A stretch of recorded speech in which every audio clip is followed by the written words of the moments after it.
what is the default position of your communication amongst your team, whether it's in meetings or one-on-ones?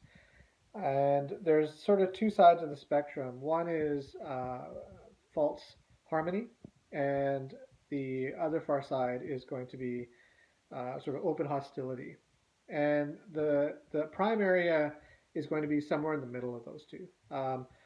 False harmonies become a bit of an issue in a lot of team dynamics, largely because there's this idea that everyone has to be really sensitive around everyone else's perspective.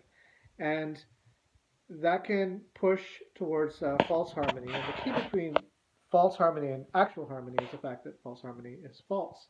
And so, if there's a lack of voice, if there's an inability for people to be able to share exactly what their perspective is, what their ideas are in regards to a project, maybe they have observations around some friction points, then they have to be able to have a platform to do that. And uh, and to be able to be vulnerable in that role and be like, hey, maybe I can't tackle this part, or I need some assistance, or can someone else help out on this area of the project?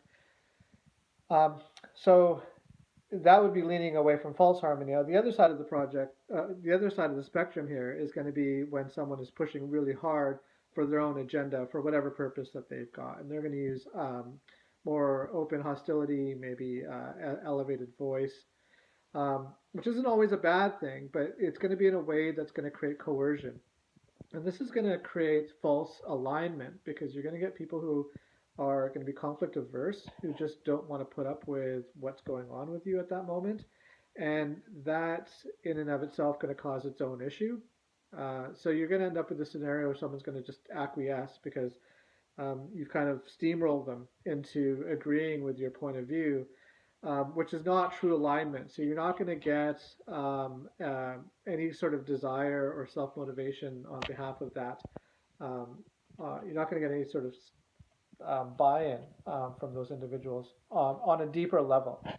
So when you're assessing where you fall on that spectrum, false harmony being just as bad as open hostility, um, pay attention to whether people can actually uh, voice what they're doing, what their concerns are, what their opinions are, and is it being heard, is it being empathized, and is it being placed somewhere in the agenda?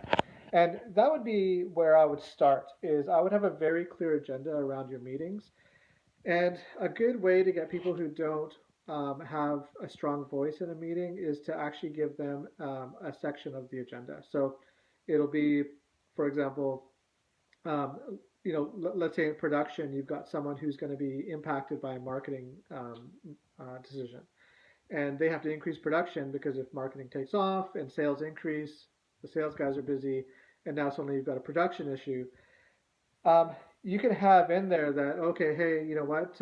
Maybe Clint is going to talk about the impact of this change that's going on, and he's got 5 minutes on the agenda point on what he perceives as being um, possible, upstream or downstream issues in regards to what's happening there. So uh, build a good agenda, put in who's actually talking about what point, and that's going to sort of like mitigate maybe a little bit of the emotional context that people have in regards to do they have a voice or are they being coerced by someone who's just far more dominating than they tend to be.